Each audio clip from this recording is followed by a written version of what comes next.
You haven't done it in 30 years or 26 years. Well, any number you I've been a senator. You Donald, haven't done it. And you haven't I done have it. been a and Secretary of State, and I have Your done husband signed a lot. NAFTA, which was one of the worst things that ever happened to the manufacturing industry. That is your opinion. You go to New England, you go to Ohio, Pennsylvania, you go anywhere you want, Secretary Clinton, and you will see devastation where manufacturing is down 30, 40, sometimes 50%. NAFTA is the worst trade deal maybe ever signed anywhere, but certainly ever signed in this country. And now you want to approve Trans-Pacific Partnership. You were totally in favor of it. Then you heard what I was saying, how bad it is, and you said, I can't win that debate. But you know that if you did win, you would approve that, and that will be almost as bad as NAFTA. Nothing will ever top NAFTA. That is just not accurate. I was against it once it was finally negotiated and the terms were laid out. I wrote about that in... You called it the gold standard. Well, I hope... You called it the gold standard of trade deals. You said it's the finest deal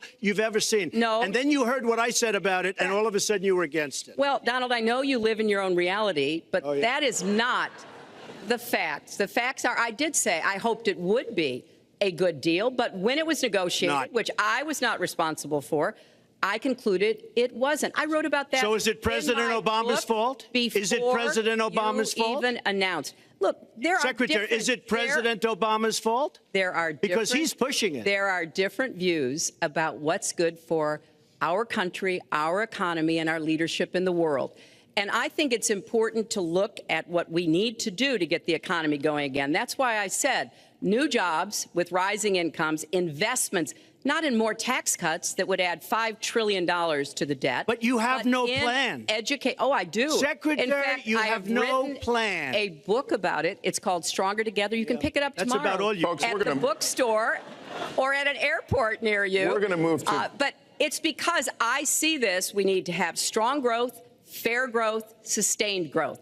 We also have to look at how we help families balance the responsibilities at home and the responsibilities at business. So we have a very robust set of plans, and people who have looked at both of our plans have concluded that mine would create 10 million jobs and yours would lose us 3.5 million jobs and explode You are going to approve one of the biggest tax cuts in history. You are going to approve one of the biggest tax increases in history.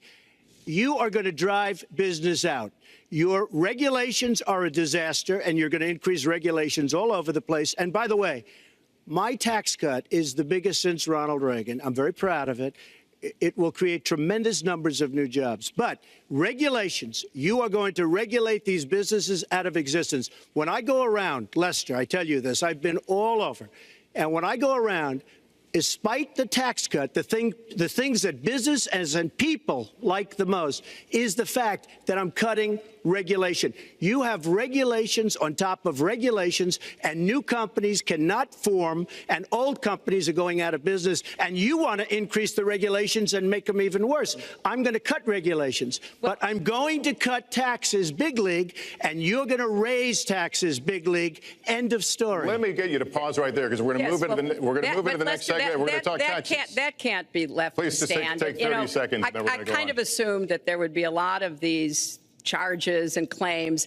And so we have taken the homepage of my website, HillaryClinton.com, and we've turned it into a fact checker. So if you want to see in real time what the facts are, please go and take a look. Because take a look at mine also, and you'll see. Add a penny to the debt, and your plans would add $5 trillion to the debt.